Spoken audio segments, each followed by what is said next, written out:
नमस्ते दोस्तों, स्वागत है कहानियों की दुनिया में आप सभी का। आज की हमारी कहानी जापान की लोक कथाओं से ली गई एक कहानी, बहुत ही सुंदर मनोरंजन से भरपूर कहानी है पद्दो रानी।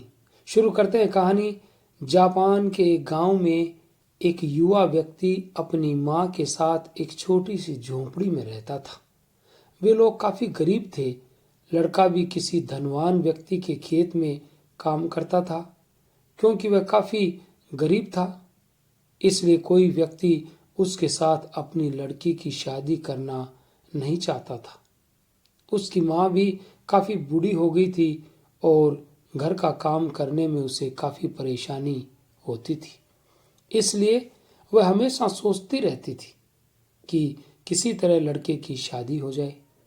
तभी एक दिन उस लड़के ने अपने घर के पास एक सुंदर लड़की को देखा।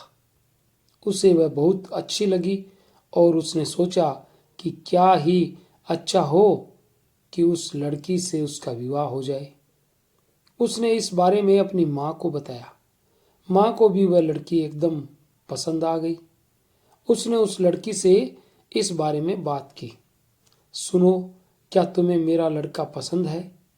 लड़की ने शर्माते हुए कहा, हाँ वह तो है। तो क्या तुम उससे शादी करोगी? माँ ने कहा, हाँ मुझे तो कोई एतराज नहीं। लेकिन लड़की कुछ कहते हुए रुक गई। लेकिन लेकिन क्या?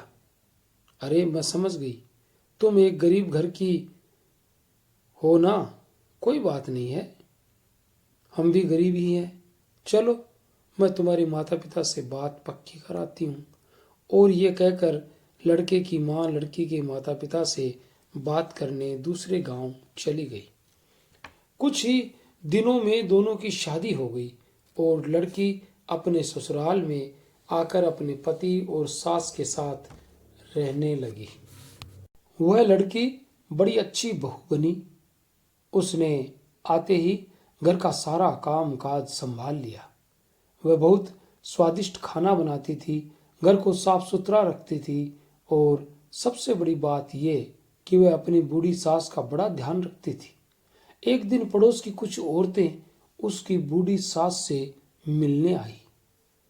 तब बहू ने सभी का बड़ा सत्कार किया और अंदर रसोई घर में चाय बनाने चली गई। उनमें से एक बूढ़ी औरत उसकी सास से अपनी बहू की बुराई करने लगी।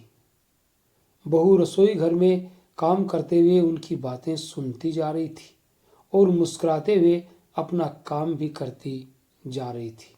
वह औरत उसकी सास को बता रही थी कि उसकी बहू सारे दिन कुछ न कुछ खाती रहती है और रात भर पादती है। इस पर सभी औरतें हंसने लगी। तो उसकी सास ने कहा, अरे ये तो बड़े शर्म की बात है। यदि मेरी बहू ऐसा करेगी तो मैं तो उसे घर से ही निकाल दूंगी। कुछ देर बाद सभी औरतें चली गई तो बहू ने मन ही मन सोचा कि यदि उसे कभी पाद आएगा भी तो वह उसे दबा देगी। और फिर वह अपने काम में लग गई। शाम को उसका पति खेत से लौट कर आया तो वह बहुत खुश था, क्योंकि उसके मालिक के खेत में शकरकंदी और मूंगफली की फसल बहुत अच्छी हुई थी और इसलिए उसके मालिक ने उसे एक बोरा भरकर शकरकंदी और मूंगफलियां इनाम में दी थी। बूढ़ी माँ और उसकी पत्नी भी बहुत खुश हुई कि चलो, घर में रोजमर्रा के सामान के अलावा कुछ खास चीज खाने के लिए आई है। बहू को ये दोनों चीजें बहुत अच्छी लगती थी, इसलिए उसे शकरकंदी और मूंगफलियां चूल्हे पर भून कर खाने की इच्छा होने लगी। लेकिन कहीं सास नाराज न हो जाए, इसलिए उसने सबके सो जाने के बाद उन्हें भूना और पेट भर के खाया और सोने चली गई। जब सुबह बहू उठी तो उसके पेट में तेज हवा सी घुमड़ रही थी। बहू भागकर आंगन के पार गई और धीरे धीरे हवा के दबाव को कम किया और फिर काम में लग गई। लेकिन ये क्या, उसे फिर बेचैनी होने लगी। लेकिन सास सामने बैठी थी, इसलिए उसने हवा के दबाव को जोर से दबा दिया। अब बहू का सारा ध्यान पेट में घुमड़ती हवा पर केंद्रित हो गया। उसे डर लग रहा था कि यदि उसकी सास ने उस हवा के निकलने की आवाज सुन ली तो वह उसे घर से निकाल देगी। बेचारी बड़ी मुसीबत में पड़ गई। वह हवा थी कि और ज्यादा जोर से घुमड़ने लगी।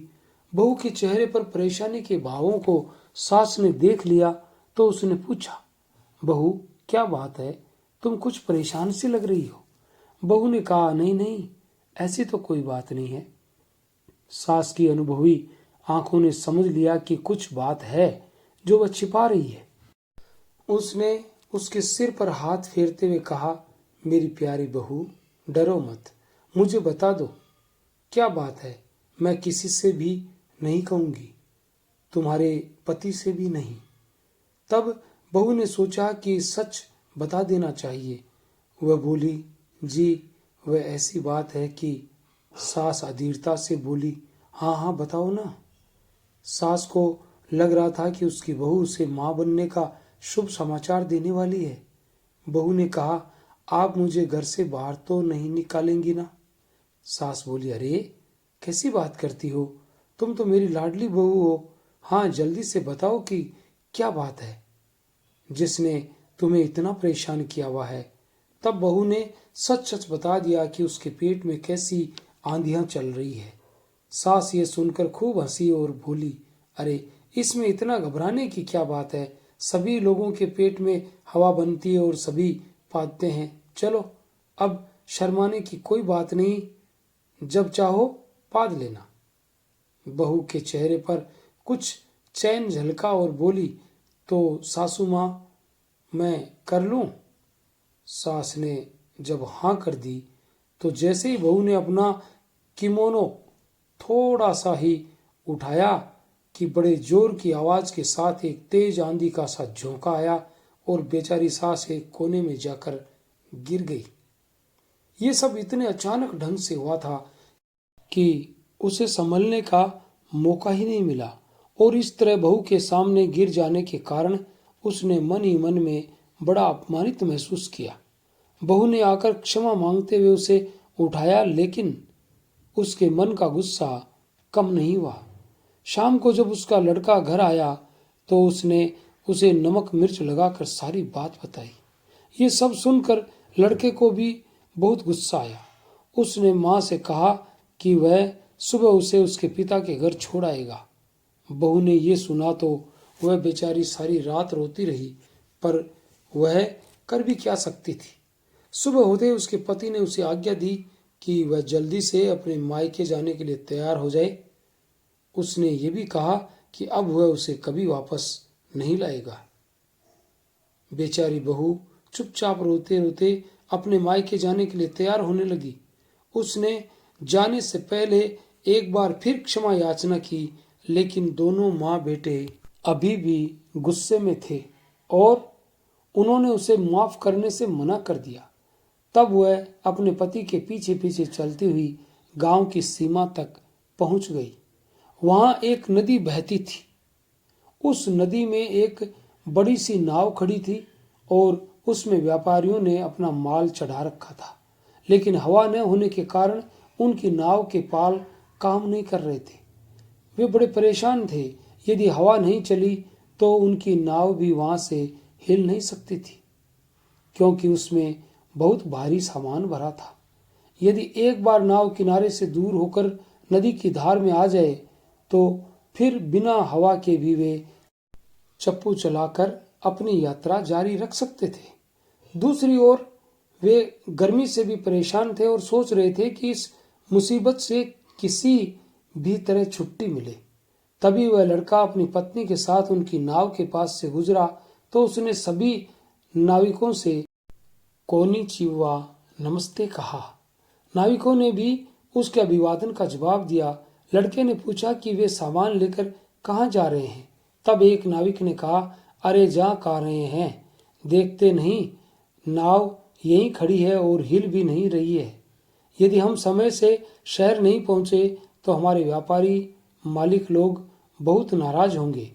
लेकिन अब आप ही बताएं यदि हवा नहीं चल रही और हमारी नाव के पाल काम नहीं कर रहे हो तो इसमें हमारी क्या गलती है? लड़का बोला, हाँ भाई, आप ठीक कहते हैं, लेकिन मालिक लोग इस परेशानी को क्या समझेंगे? तभी उसकी पत्नी ने कहा, अरे इसमें इतना परेशान होने की क्या बात है, ये तो मेरे बाएं हाथ का खेल है। उसकी बात सुनकर नाविक को बहुत गुस्सा आया। वह बोला, हम तो यहाँ धूप में परेशान होकर पसीने पसीने हो रहे हैं और आप कहती हैं कि ये तो उसके बाएं हाथ का खेल है। यदि ऐसा है तो हमारी नाव को बीच धार में पहुंचा दो, हम इसके लिए आपको बहुत सा धन देंगे।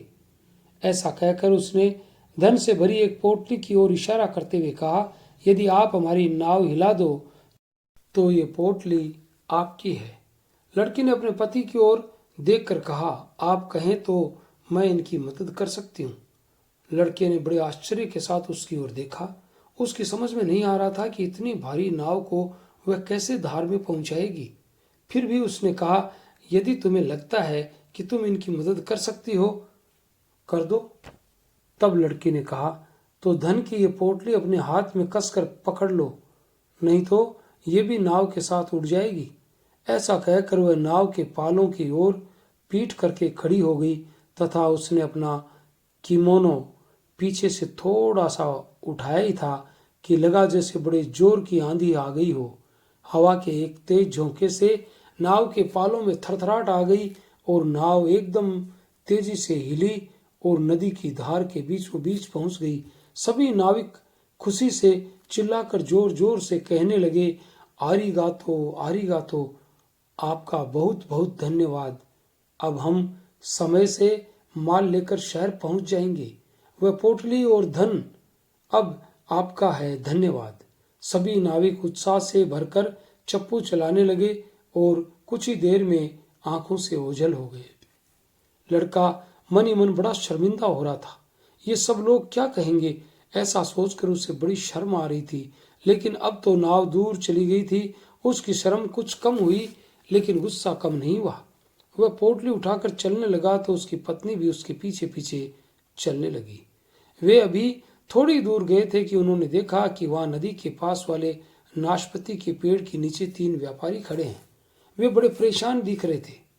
उनके तीनों घोड़ों पर कीमती रेशमी कपड़ा लदा था, लेकिन वे नाशपाती के पेड़ की ओर देख रहे थे और पेड़ के ऊपर बैठे बंदर को पत्थर मार रहे थे।